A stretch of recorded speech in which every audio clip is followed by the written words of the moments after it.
This is just a totally different US-India relationship today.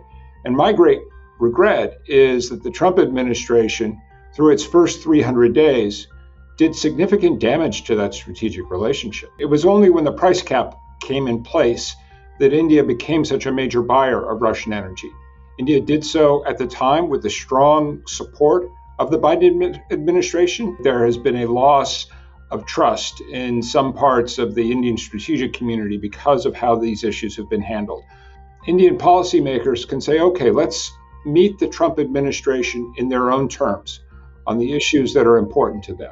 India will be a beneficiary from America's energy abundance. It will create beneficial impacts for India. You cannot have a China plus one strategy if you're a major American manufacturing company unless you have a presence in India.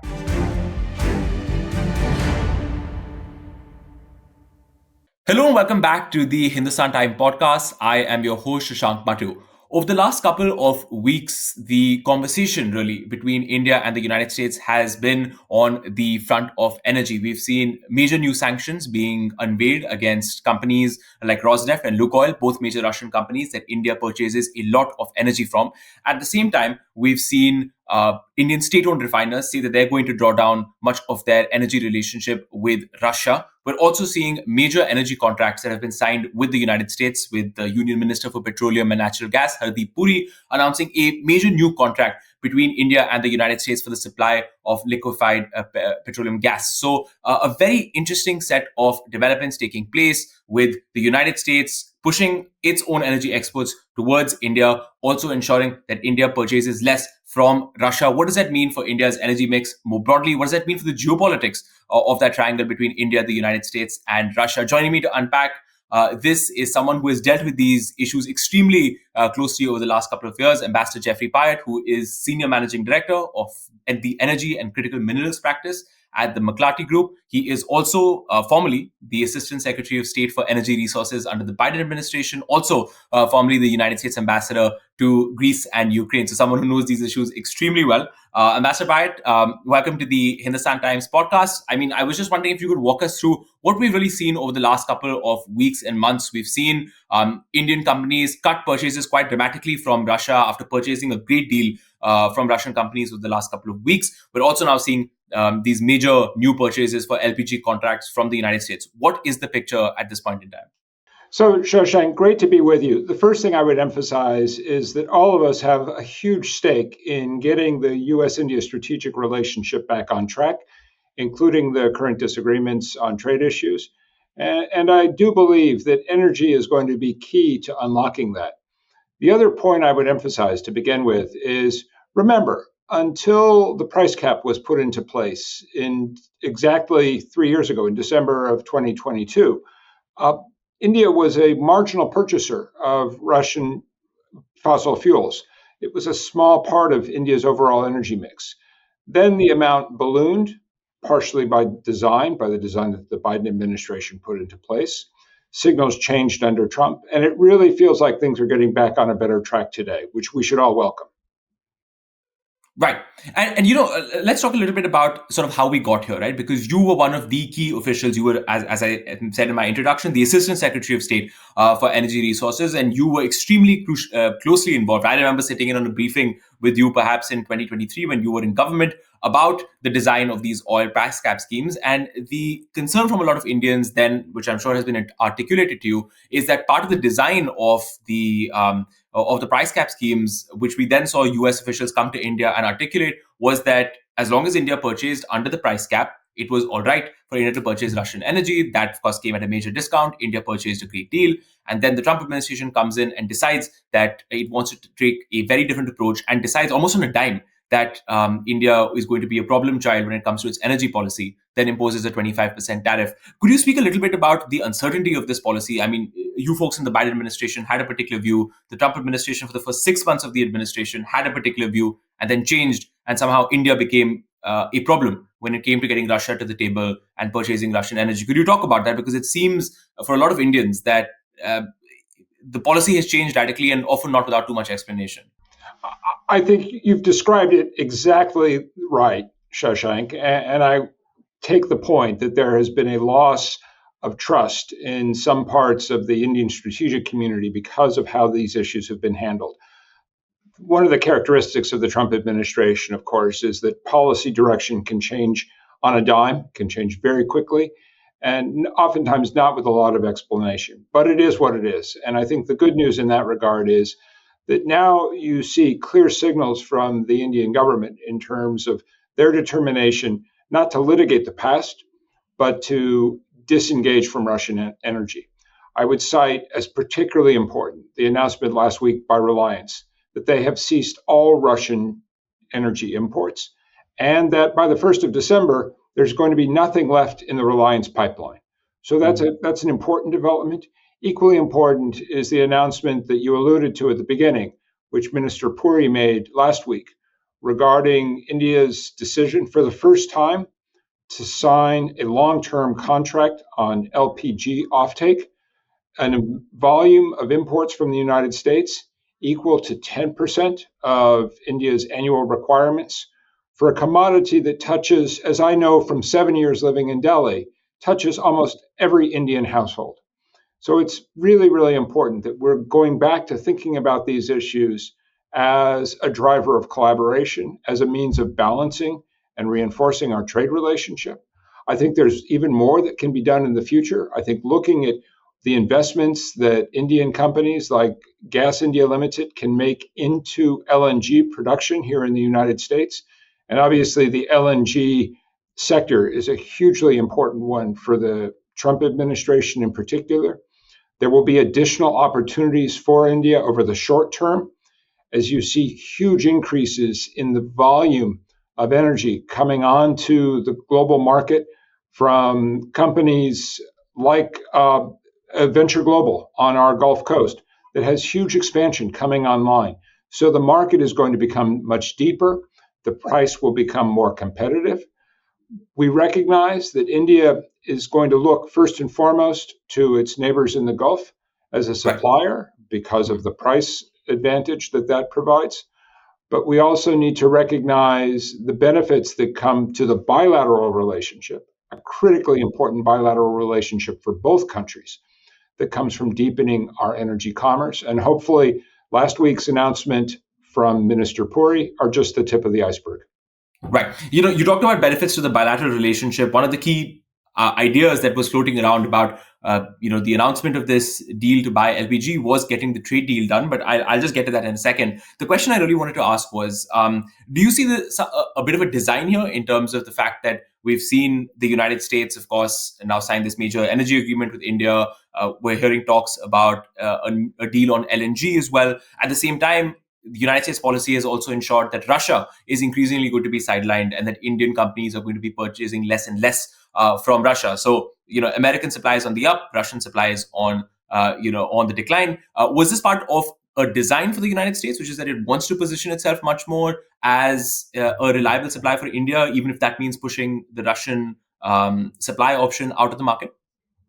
Well, let me go back again to my point about 2022. It was only when the price cap came in place that India became such a major buyer of Russian energy.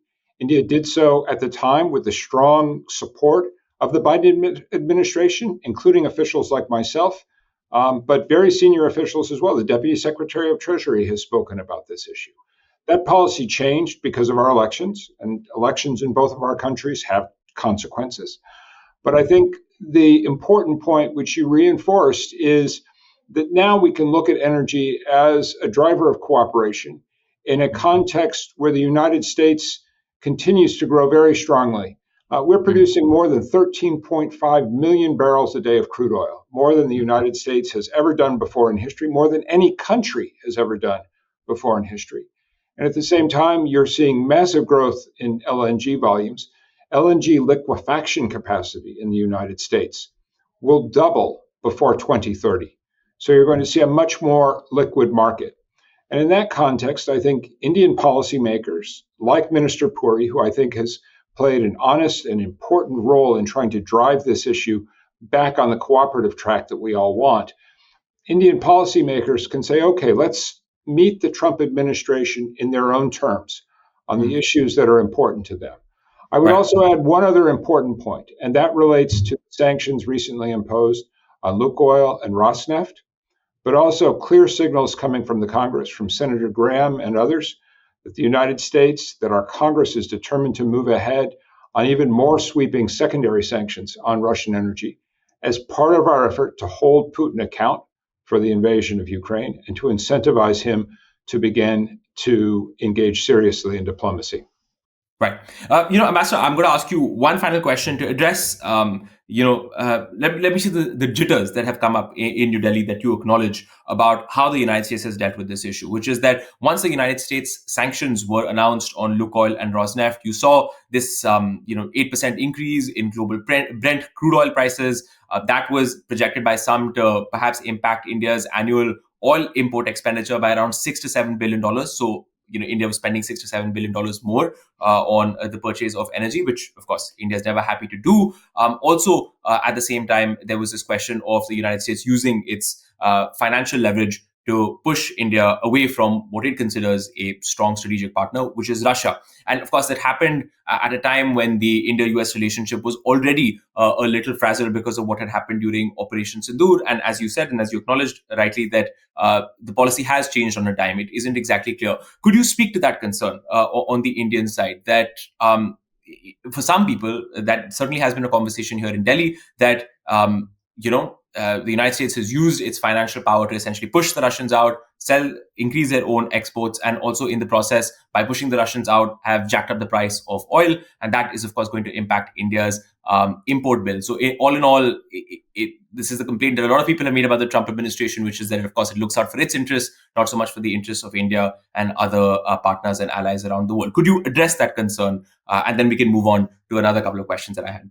So, two quick points. First of all, over 3 decades plus of working on this bilateral relationship, the one principle that's always held true is that both governments act in their interests. That's the reality for two large global players who have a clear strategic vision. I will also say, on your question about pricing, markets go up, markets go down. One of the things that's most striking to me about the sanctions announced on Rosneft and Lukoil is that, in fact, they have not disturbed global markets very substantially.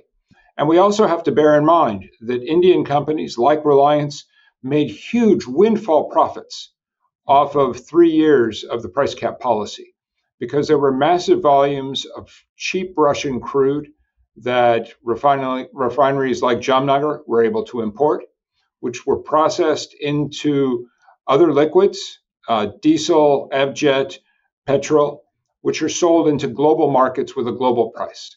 So India has done just fine out of this disruption caused by Russia's weaponization of its energy resources. And I think as we look to the future, India will be a beneficiary from America's energy abundance. It will create beneficial impacts for India because crude oil prices are much lower than they have been, because LNG prices are coming down, and because America's energy, because it's not controlled by a government but by private companies, is uniquely supportive of India's vision as a major energy importer to be energy secure and not be subject to the whims of one strategic agenda or another. Right. So let's talk about some of the benefits that you were talking about that comes with a closer energy partnership between India and the United States. Some of the talk that we were hearing was about the fact that the announcement of this LPG deal was also timed to get the trade deal through.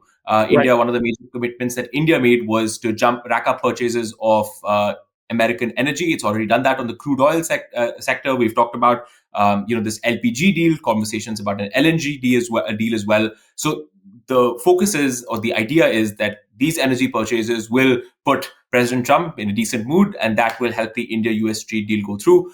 Of course, the only thing is that we still haven't seen that trade deal get done yet, and we've been hearing since January that it's almost there. So could you talk to us a little bit about that? How does this new energy announcement impact conversation about that trade deal? Also, that 25% tariff that President Trump indicated that he was in a mood to remove because India is now cutting purchases of Russian energy. So all of this is to be welcomed, as is the Reliance announcement of last week, which I want to underline the strategic importance of that. But one thing I will say, Shashank, from my platform here at McClarty Associates, where I work with a lot of global companies, every company that I work with only will welcome the normalization of the US India trade relationship, getting through the jitters that you talked about that were a product of the Trump administration's Liberation Day tariffs and everything that followed on from that. We have a huge interest in each other's success. And as I continue to emphasize, you cannot have a China plus one strategy if you're a major American manufacturing company unless you have a presence in India. So I give a lot of credit to the negotiators who are working through these difficult issues. Far be it from me to try to predict when exactly the breakthrough is going to be made. You can see how senior visits have been an important part of these conversations, whether the Japanese agreement, the Korea agreement, and then the willingness of those governments also to emphasize and to underline the role that Japanese or Korean or European companies are playing here in the United States. And in fact, there's a narrative that India has in that area. I think there's not a month that goes by that I don't learn of another Indian global company that I had not been paying attention to previously, which is expanding its footprint, its manufacturing and services footprint here in the United States. And that's what we should want to see, a growing and balanced trade and services and goods relationship, and our companies benefiting from each other's comparative advantages. And I think as we get through this very rocky period of US India trade relations, I hope that leaders in both countries will remain focused on the long term strategic logic which lay behind the US India civil nuclear deal and which lays behind now 3 decades of investment by Republican and Democratic administrations in the United States in building out that strategic relationship. Right. Ambassador, if I could just ask you another question, just looking forward, you talked about the importance of the US India energy relationship. I just wanted to ask you a question. Some of the conversation that has happened about Russian energy and India's relationship to Russian energy is also pointing out that, look, the sanctions that the United States have placed on Rosneft and Lukoil, it impacts around half of Russian energy production. That's true. But there's the remaining 50.8% of, let's say, unsanctioned Russian crude that remains accessible. And of course, some forms of Russian crude oil exports really allow India and Indian refineries to produce the kind of diversified petroleum exports that that India has gotten used to, that India is competitive in making. So the idea is that there's still value in the Russian energy relationship. India is going to continue to pursue that with unsanctioned oil. Could I ask you, how exactly is the United States going to look at something like that? What is Washington's view on India's long-term energy relationship with Russia? Because the entire conversation that we've seen is that India has said publicly at several points that, look, our energy security is important to us. As you said, countries will always follow their interests, and it seems that India is determined to maintain Russia's role in its energy mix. How exactly is Washington going to look at that? Is this going to be a persistent point of tension going forward? So obviously, Shashak, I can't speak for the Trump administration, but I think you see in Congress, especially with the Graham bill on secondary sanctions, a strong determination to hold Vladimir Putin to account for what he has done to Ukraine and the people of Ukraine. I don't think that's going to change. And so I think as we look to the future, what I, as an advocate of the U.S.-India strategic relationship, what I want to see is an India-Russia energy relationship that looks a lot like what it looked like in 2021 before this whole episode began. And at that moment, then, I think you're confronting a Russia-India relationship, which is largely based on nostalgia. Because if you look at the key issues that are going to shape India's future competitiveness, that are going to determine the success or failure of India's goal of being a fully developed economy by the time of the centennial of its independence in 2047, that's going to hinge on the quality of the relationship and the collaboration with America and with American companies on issues like artificial intelligence, quantum computing, biotechnology, life sciences, agriculture, next generation agriculture, how our agricultural economies adopt to the reality of a changing climate. and the challenges that that creates for farmers, whether in India or in the United States. How our companies collaborate to de-risk our dependence on China. I was very glad to see over this weekend more announcements about India's collaboration with US allies like Japan, Australia, Canada on critical minerals, an issue that was a priority for my tenure in government, and where I remain convinced that there's much more that India and the United States could be doing together. So that's really the vocabulary of the future. I think the vocabulary of the Russia-India relationship is the vocabulary of the past. And while there will continue to be certain areas of advantage, in no way do I see that as either a point of competition with the United States, because we're in different leagues. This is just a totally different US-India relationship today. And my great regret is that the Trump administration, through its first 300 days, did significant damage to that strategic relationship. But I think you see from Ambassador Gore and others, including the recent comments from President Trump that you referred to, a recognition that that's not in our interests either, and that we all have a stake in the normalization and renewed growth of that partnership. Understood. Ambassador Geoffrey Pyatt, thank you so much for joining us on the Hindustan Times podcast, breaking down for us the moves that we've seen, especially in the energy geopolitics of the relationship between India, Russia, and the United States. Major announcements coming in terms of the India-US energy relationship, and also perhaps for something that we might see in terms of the future of India's energy relationship with Russia. Thank you so much again, Ambassador Pyatt. Great to be with you, Shashank.